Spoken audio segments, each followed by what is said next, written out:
Hello students, আমি Sajal Das. Physics class by Sajal sir চ্যানেলে সবাইকে স্বাগত।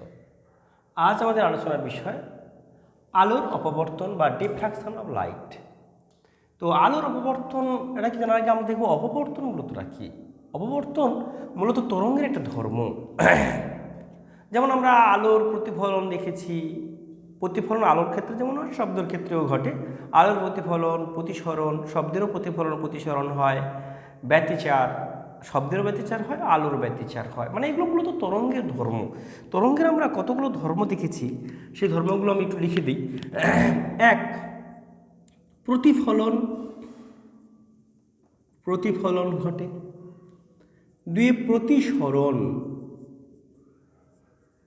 প্রতিসরণ। তিনে, ব্যতিচার। চারে, অপবর্তন, অপবর্তন। পাঁচে, সমবর্তন। মূলত তরঙ্গের এই পাঁচটি ধর্ম বর্তমান। তার আগে আমরা প্রতিফলন প্রতিসরণ সম্পর্কে আমরা জেনেছি, ব্যতিচার সম্পর্কেও জেনেছি। এবার আমরা দেখব অপবর্তন মূলত কী। দেখো, এই যে ধর্মগুলো, তরঙ্গের এই যে ধর্মগুলো, এই ধর্মগুলো যেমন আলোর ক্ষেত্রে ঘটে তেমন শব্দের ক্ষেত্রে ঘটে। কেবলমাত্র সমবর্তনটা আলোর জন্য হয়, শব্দের কোনো সমবর্তন হয় না। তো আমরা আগে ব্যতিচার সম্পর্কে আলোচনা করেছি, এখন দেখব অপবর্তনটা কি। অপবর্তন মূলত কি বলতো, যে তরঙ্গ যখন কোনো একটা ছিদ্র বা কোনো প্রতিবন্ধক মধ্যে যাবে, প্রতিবন্ধকের ধার ঘেঁষে যাবে বা ছিদ্রের মধ্যে যাবে, তখন তরঙ্গের অভিমুখের পরিবর্তন ঘটে। এই ঘটনাকে বলা হবে অপবর্তন। কীরকম ব্যাপারটা, তো এটা আমরা শব্দের ক্ষেত্রে খুব ভালো বুঝতে পারি। শব্দ, ধরো কেউ একজন পাশের ঘরে কথা বলছে, একটু জোরে কথা বললে শব্দ আমরা পাশের ঘরে শুনতে পাই। কি হয়, শব্দটা কোনো জানালা বা কোনো দরজার মধ্যে যখন যাবে তার অভিমুখ পরিবর্তন করে আঁকাবাঁকাভাবে ও চলতে পারে। অ্যাকচুয়াল যার তরঙ্গ দৈর্ঘ্য অনেক বেশি তার অপবর্তনটা অনেক বেশি। আলোর ক্ষেত্রে এই অপবর্তনটা সহজে বোঝা যায় না, কারণ ছিদ্র, কোনো একটা ছিদ্র, আমাদের পাশাপাশি সব ছিদ্র বা আমরা কোনো প্রতিবন্ধক দেখি, সেগুলো মূলত অনেক বড়, মানে আলোর তরঙ্গ দৈর্ঘ্যের তুলনায় তাদের আকার অনেক বড়। ছিদ্র যেমন দরজা বা জানলা আলোর তরঙ্গ দৈর্ঘ্যের তুলনায় অনেক বড়, ফলে সহজে বোঝা যায় না। কিন্তু যদি সূক্ষ্মাতি সূক্ষ্ম কোনো আমরা পরীক্ষা নিরীক্ষা করি, কোনো সূক্ষ্ম ছিদ্রের মধ্য থেকে আলোকে পাঠাই, তাহলে আলোর অপবর্তনকে আমরা লক্ষ্য করি। মানে আলোর যত সূক্ষ্ম ছিদ্রের মধ্যে যাবে আলোর অভিমুখে তত পরিবর্তন ঘটবে। বলছে আলো যখন কোনো সূক্ষ্ম ছিদ্র বা প্রতিবন্ধকের ধার ঘেঁষে যাবে, তখন আলোর অভিমুখে কী হবে, পরিবর্তন হবে, আলো সামান্য বেঁকে চলে যাবে। এই ঘটনাকে মূলত বলা হয় আলোর অপবর্তন। যদি কেমন ঘটে আমি যদি একটু দেখাই তাহলে বুঝতে পারবি। ধরো আমি একটা ছিদ্র করেছি, এরকম আলো তরঙ্গ দৈর্ঘ্যের তুলনায় অনেক বড়। মানে ছিদ্রের বেধ, যদি ছিদ্রের বেধকে আমরা ধরি, ছিদ্রের বেধ যদি ধরি, আর তরঙ্গ দৈর্ঘ্য, আলোর তরঙ্গ দৈর্ঘ্য ল্যামডা, তো ছিদ্রের বেধটা যদি অনেক বড় হয় ল্যামডার তুলনায়, সেক্ষেত্রে কী হবে, আলোর তরঙ্গ দৈর্ঘ্যের অপবর্তন তেমন হবে না। এইরকম আমি আলোক তরঙ্গ যদি বলি, এইরকম এখানে একটা স্ক্রিন আছে, এখানে আলোর তরঙ্গের অভিমুখের সামান্য পরিবর্তন হতে পারে, আমাদের চোখে ছাড়া ধরা পড়বে না। যত ছিদ্রকে আমরা যত ছোট করব ততই অপবর্তন বেশি হবে। মানে যখন আমি যদি আর একটা চিত্র আঁকি তাহলে তোমরা আরও ভালো বুঝতে পারবে। যখন ছিদ্রটাকে আরও আমরা ছোট করে দেব, সেক্ষেত্রে কি ঘটবে, এইরকম ছিদ্রটা প্রায় আলোর তরঙ্গ দৈর্ঘ্যের সঙ্গে কি হবে, মানে ল্যামডা অলমোস্ট ইকুয়ালস ছিদ্রের বেধের সঙ্গে সমান। সেক্ষেত্রে তরঙ্গের অভিমুখের অনেকটাই পরিবর্তন ঘটবে। আমি এখানে একটা পর্দা রেখেছি, দেখা যায় যে আলোর অভিমুখের অনেক বেশি পরিবর্তন ঘটবে। মানে অ্যাকচুয়াল আলো যদি সরল রেখায় যেত, তাহলে আমি যদি এখানে একটা মোমবাতির শিখা আমি রাখতাম, তাহলে এখানে আলোটা গিয়ে সোজাই পর্দায় পড়ার কথা। কিন্তু দেখা যায় যে আলো এই ছিদ্রের সোজা ছাড়াও উপরে এবং নিচে আমরা আলো দেখতে পাই, বা আলো এবং অন্ধকার অঞ্চল আমরা খুঁজে পাই। তো ঘটনা যেটা হয়েছে কি, যত সূক্ষ্ম ছিদ্র হবে আলোর অভিমুখের পরিবর্তন তত বেশি হবে। মানে ছিদ্রের ভেতরে যদি আলোর তরঙ্গ দৈর্ঘ্যের সঙ্গে তুলনীয় হয়, তবে অপবর্তনটা খুব ভালো বোঝা যায়। তো এই যে ঘটনা, এটা বলা হবে আলোর অপবর্তন। মূলত অপবর্তনের সঙ্গে ব্যতিচারের কিছু পার্থক্য আছে। কি পার্থক্যটা মূলত কি?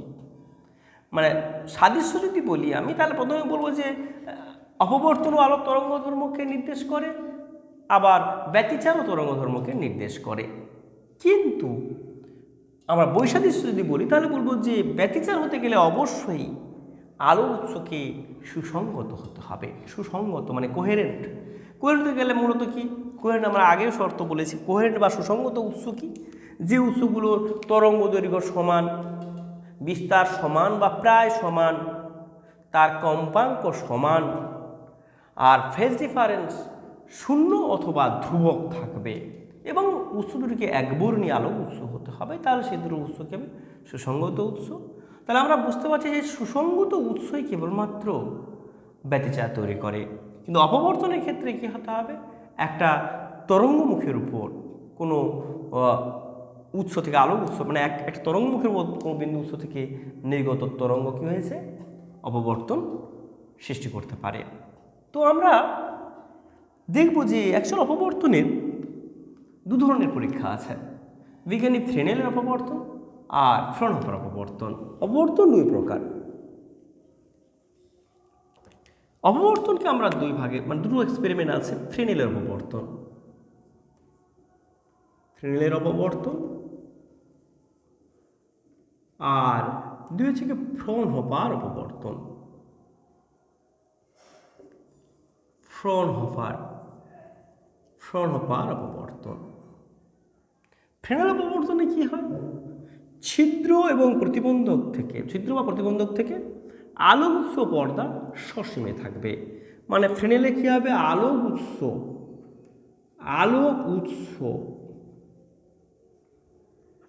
ও পর্দা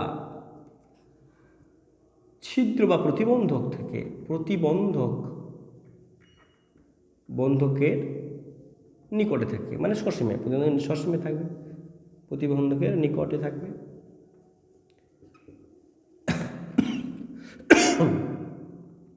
আর ফ্রনহোফার অপবর্তনে কি হবে, আলোক উৎস এবং পর্দা ছিদ্র থেকে অসীমে থাকবে। আলোক উৎস ও পর্দা ছিদ্র থেকে অসীমে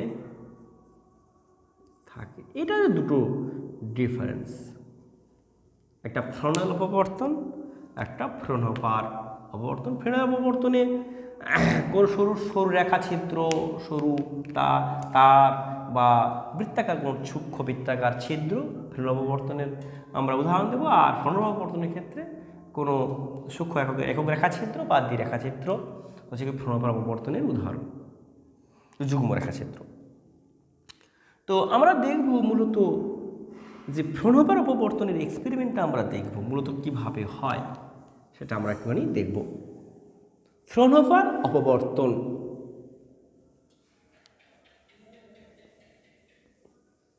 তো আমরা ফ্রনহোফার অপবর্তনে দেখতে পাচ্ছি যে হচ্ছে আলো উৎস পর্দা অসীমে থাকে ফ্রনহোফার অপবর্তনে। তো সেক্ষেত্রে অসীমে যদি থাকে, তাহলে আমরা কি করে ল্যাবে আমরা আলো উৎসকে অসীমে কি করে পাবো? দেখো, তোমরা পরীক্ষাটা দেখলে বুঝতে পারবে কিভাবে করা হয়। ধরো একটা ছিদ্র প্রতিবন্ধক আমি একটু বড় করে আঁকছি। এখানে একটা পর্দা রাখা হয়েছে। এখানে একটা আলোক উৎস আছে, এটা আলোক উৎস।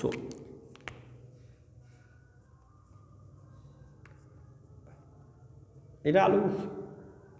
ঠিক এইখানে আমি একটা উত্তল লেন্স রেখেছি, এরকম উত্তল লেন্স রেখেছি। আলোক উৎসটাকে ঠিক এই লেন্সের ফোকাসে রাখা হয়েছে। তাহলে আলোক রশ্মি লেন্সে আপতিত হবে, হওয়ার পর প্রতিষ্ঠিত রশ্মি কী হবে, প্রধান অক্ষের সঙ্গে সমান্তরালভাবে চলে যাবে।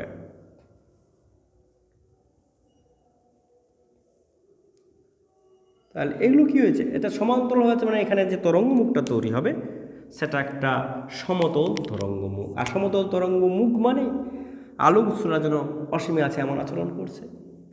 এইবার এইখানে একটা আমি মাঝখানে, এই দুটো পর্দার মাঝখানে আমি আর একটা লেন্স, উত্তল লেন্স রেখে দেব। আবার এই পর্দাটাকে মূলত করা হয় কি, এই লেন্সের ফোকাসে রাখা হয়। এবার আলোক রশ্মি যেটা যাবে তাহলে অ্যাকচুয়াল এইভাবে গিয়ে লেন্সে আপতিত হবে এবং প্রতিষ্ঠিত রশ্মি কী হবে, ফোকাস বিন্দুতে পর্দায় মিলিত হওয়ার কথা। পর্দা তো মিলিত হবে, এখানে একটা উজ্জ্বল বিন্দু পাবো, এটা কেন্দ্রীয় চরম বিন্দু। কিন্তু দেখা যায় এছাড়া ওই কেন্দ্রীয় চরম বিন্দুর উপর এবং নিচে আলো আঁধারি অঞ্চল খুঁজে পাওয়া যায়। যদি আলো সরল রেখায় যেত তাহলে কিন্তু এখানে গিয়ে সব কনস্ট্যান্টের এক জায়গায় কেন্দ্রীভূত হতো, কিন্তু আলোর উপরে নিচে চলে যায়, মানে নিশ্চয়ই আলোর অভিমুখের পরিবর্তন ঘটে, মানে অপবর্তন ঘটনা ঘটে। এই কারণে আলোর এই যে যে অভিমুখে পরিবর্তন ঘটে এখানে প্রমাণিত হয়, মানে আলো কোনো যখন প্রতিবন্ধকের ধাক্কায় যাবে ওর অভিমুখের কী হবে, এইরকম পরিবর্তন হবে এবং নিচের দিকেও হবে। তা এর দ্বারা প্রমাণিত হয়, বিজ্ঞানী ফ্রনহোফারের এক্সপেরিমেন্ট থেকে আমরা বলতে পারি, একক রেখা ছিদ্র এক্সপেরিমেন্ট থেকে আমরা বলতে পারি যে আলোর অপবর্তনের ঘটনাবলী ঘটে, এভাবেই ঘটে। Please subscribe and like my and follow my channel for new videos. এবং যারা যারা নতুন আমার অনলাইন এবং অফলাইনে ক্লাস করতে চাও তোমরা আমার এই 9002175717 নাম্বারে যোগাযোগ করবে।